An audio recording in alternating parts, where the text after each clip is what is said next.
A existência de Deus sempre foi debatida na humanidade, na história da humanidade. Ela ganhou muito mais força a partir do século XVIII com o Iluminismo. O Iluminismo ele conseguiu fazer uma separação cada vez maior entre a fé e o racional, entre o científico e o sobrenatural, né? Dando a entender que o intelectual, não que os pensadores iluministas fossem ateus, não era isso, né? Mas dando a entender que quem era inteligente não defendia uma fé, não seria uma pessoa religiosa.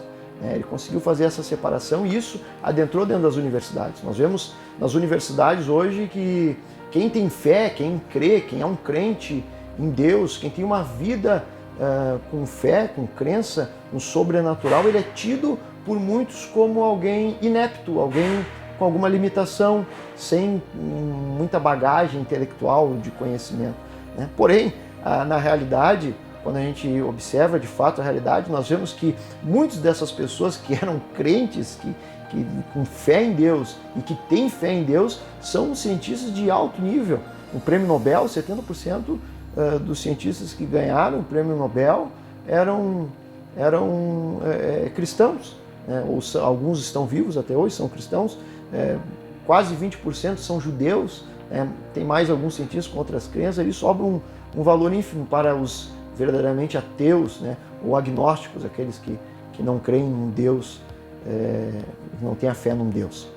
Então, e olha que a esmagadora maioria dos cientistas nas universidades são ateus, mas não são eles os que levam títulos dos prêmios Nobel ou Nobel, né? Como queira falar. Então, o que nós vemos? Que, na verdade, dizer que uma pessoa que é crente, que tem fé, que crê no Deus, ela é uma pessoa ignorante, isso é uma bobagem. Ignorante é quem fala isso, né? Eu poderia citar vários nomes aqui que me vêm na cabeça, desde Copérnico, que era um padre da igreja, desde o pai da genética, que é Mendel, né? Ele também era da igreja, um sacerdote, enfim, não me recordo agora bem ao certo o título que ele tinha na igreja, monge, ele era um monge da igreja, agostiniano, né? Mendel. Nós temos Isaac Newton, né? O pai da física, que escreveu muito teologia, talvez mais teologia do que física. Nós temos vários prêmios Nobel aí, como Max Planck, o pai da física quântica, que era um cristão, inclusive seguidor da Bíblia, e inclusive fala sobre isso. Temos Millikan, prêmio Nobel. Nós temos Anthony Flew, um dos maiores filósofos do século XX, que também se converteu a Deus, era ateu. C.S. Lewis, que era ateu, professor de Oxford de literatura, e também se converteu ao cristianismo. Nós temos César Lattes. Hoje no Brasil, se tu tem um currículo acadêmico, o teu currículo é o currículo Lattes. O currículo Lattes vem de César Lattes, que era um físico brasileiro, que era crente em Deus, crente em Jesus Cristo. Inclusive ele questiona isso. Ele dava aula de física na Unicamp e algumas outras universidades, levando a Bíblia na mochila, né? Então, essa ideia de que para ser inteligente eu não tenho que acreditar em Deus, eu não tenho que ter fé, eu não tenho que ser cristão, é uma afirmação totalmente equivocada de pessoas que têm muito mais preconceito do que entendimento. Uma das indagações que nos fazem constantemente as pessoas chegam até nós e dizem: me prova que Deus existe, né? E normalmente isso é no colégio, nas universidades. E as pessoas que fazem esse questionamento, né, ou essa afirmação, elas acabam dando a entender que eu teria que provar cientificamente que Deus existe, usando o método científico para provar que Deus existe. Agora, a gente pode perceber algo interessante. Essa afirmação, prova que Deus existe, ou esse questionamento, eu quero ver tu me provar que Deus existe, é um questionamento que não tem lógica, né? Porque nós estamos querendo provar algo usando a ferramenta errada. O método científico ele trabalha com matéria, ele trabalha com o que é físico, com o mundo palpável. E Deus, ele é um ser sobrenatural e não natural, né? Então eu não posso usar uma ferramenta usada para um fim para tentar provar ou concluir algo que não compete àquela ferramenta. Existem alguns argumentos, de fato, eu não consigo provar cientificamente que Deus existe, mas eu tenho argumentos muito plausíveis para poder inferir que existe um Deus real e não é uma imaginação da mente humana. C.S. Lewis ele faz um questionamento, o grande apologeta C.S. Lewis, ele diz, vocês já perceberam que as crianças elas acreditam em conto de fadas, elas acreditam em Papai Noel, por que elas têm facilidade para acreditar no sobrenatural, em coisas místicas? C.S. Lewis ele argumenta, porque o ser humano está no ser humano, isso intrinsecamente nele, a crença já em algo que é sobrenatural, como se ele já fosse feito para crer em alguma coisa além do mundo físico, do mundo, e sim no mundo metafísico. Inclusive ele diz, se um pássaro deseja a água, se banhar é porque existe um lago, se um bebê ele tem desejo de comer é porque existe comida, e nós desejamos aquilo que existe, ninguém deseja aquilo que não existe. E se nós desejamos um lar, um lugar que é diferente desse em que nós vivemos, é porque existe um céu, existe um céu nos esperando. Então, existem argumentos que eu posso concluir a existência de Deus. Um dos argumentos muito fortes utilizado por Anselmo de Cantuária, um grande teólogo, também usado por Leibniz e por Al-Ghazali, no islâmico, é sobre o argumento ontológico, o argumento Kalam da existência de Deus. Por exemplo, eles argumentam o seguinte, usando uma lógica, tudo que passou a existir tem uma causa. Tudo que passou a existir tem uma causa. Se nós observarmos, tudo na nossa volta que passou a existir tem uma causa. Essa cadeira passou a existir tem uma causa. Tu passou a existir, eu passei a existir, nós passamos a existir, nós temos uma causa. O universo passou a existir. Logo, o universo tem uma causa. Hoje todos os físicos unânimes acreditam na teoria do Big Bang, praticamente todos, que o universo passou a existir, o tempo e o espaço passaram a existir com o Big Bang. Então, o universo passou a existir, logo o universo tem uma causa. Mas o que causou o universo? Se a matéria passou a existir no surgimento do universo, se o tempo passou a existir no universo, o que causou o universo? Bom, o que causou o universo tem que ser algo que não é material, porque a matéria passou a existir com o universo, tem que ser algo que não é temporal, porque o tempo passou a existir com o universo, tem que ser algo mais poderoso que o universo, e tem que também querer que o universo venha a acontecer. Eles chegam à conclusão, esse ser é Deus, porque Deus ele é imaterial, Deus ele é atemporal, Deus ele é mais poderoso que o universo e Deus ele é pessoal, ele quis que o universo passasse a existir. Então argumentos nós temos de sobra para inferir que Deus existe. Tentar provar, colocar Deus numa caixinha, dentro de um laboratório e provar que ele existe ali, naquela situação, com aquelas ferramentas, isso seria impossível. Deus existe, é possível provar a sua existência? Quem é Deus? Estas são perguntas que têm atormentado principalmente esta geração. E de fato, estas são as questões mais importantes de nossa vida. Norman Geisler, um relevante filósofo e teólogo apologista cristão, diz que toda ideia tem consequências e a ideia que temos sobre Deus são as que têm as maiores consequências.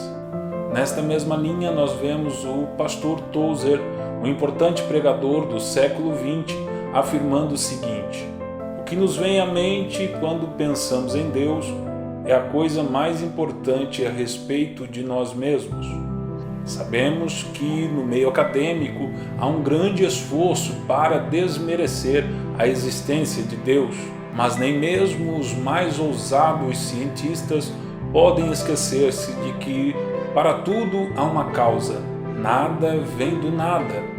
A irrefutada lei da conservação das massas de Lavoisier diz que na natureza nada se perde, nada se cria, tudo se transforma. Quando estudamos um pouco sobre física, vamos nos deparar com a primeira lei da termodinâmica, fundamentada no princípio de conservação da energia, que vai nos ensinar que a energia não pode ser criada nem destruída, apenas transformada de uma forma em outra, ou seja, a quantidade de energia total permanece constante, ou seja, toda a matéria e energia que vemos e sentimos teve um início.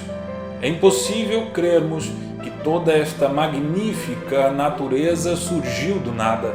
Perceba o quão lamentável é o ser humano escolher crer no acaso do que crer em Deus. Mas que maravilhoso é crermos como o profeta Isaías, que disse que o Senhor é aquele que criou os céus, o Deus que formou a terra, que a fez e a estabeleceu, que não a criou para ser um caos, mas para ser habitada.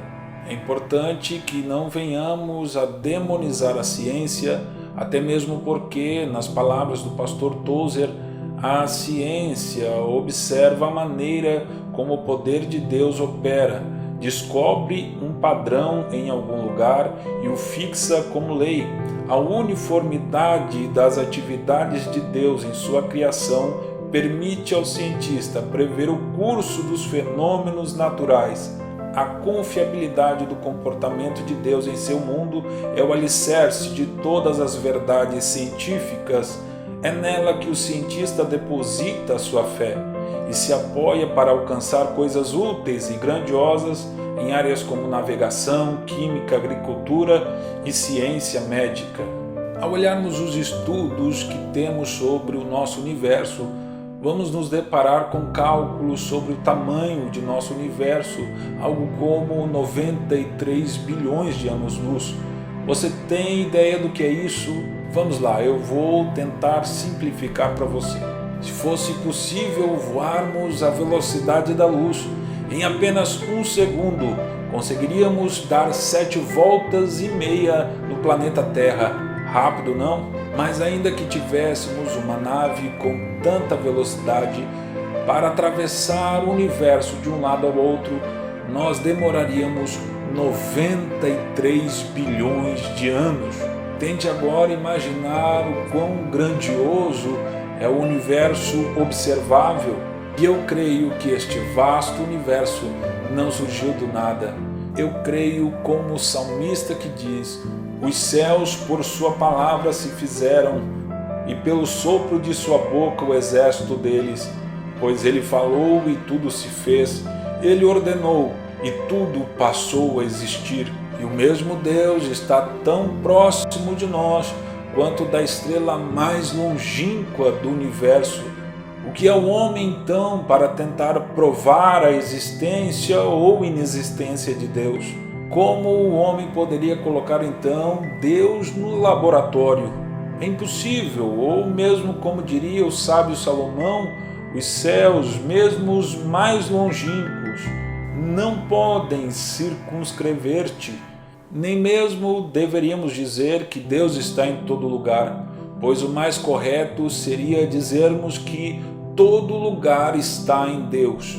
Deus não está preso aos limites da matéria, espaço e tempo, pois Ele é espiritual, infinito e eterno. Ele é autoexistente, Ele é autossuficiente, Ele é metafísico, Ele é transcendente. Perguntar então quem criou o Criador é um erro de categoria.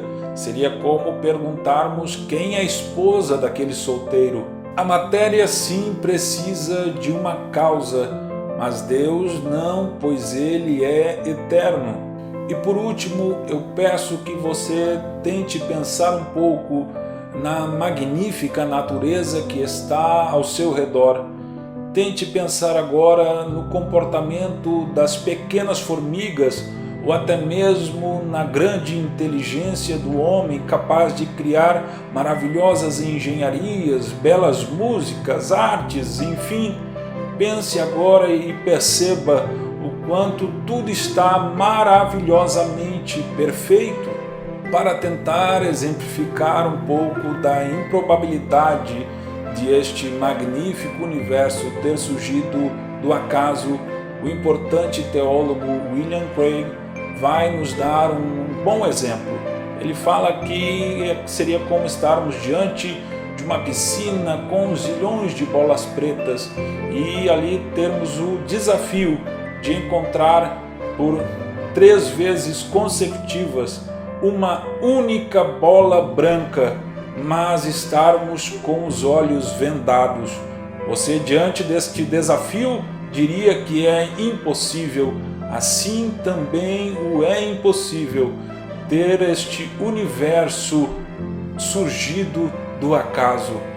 Nós cremos que há alguém que criou todo este universo com perfeição. E também o importante teólogo Erwin Plantinga diz que, para os naturalistas, a evolução é a única aposta disponível. Não importa o quão improvável as chances sejam contra ela, ela tem que ser verdade, porque não há um projetista inteligente por trás dela. Mas para nós que cremos como o autor da carta aos Hebreus, pela fé entendemos que foi o universo formado pela palavra de Deus, de maneira que o visível veio a existir das coisas que não aparecem. Ou, como disse o apóstolo Paulo aos Romanos, porque dele, por meio dele e para ele são todas as coisas. A ele, pois, a glória eternamente. Amém. Creia nisso. Deus é a razão de tudo. Deus abençoe a sua vida.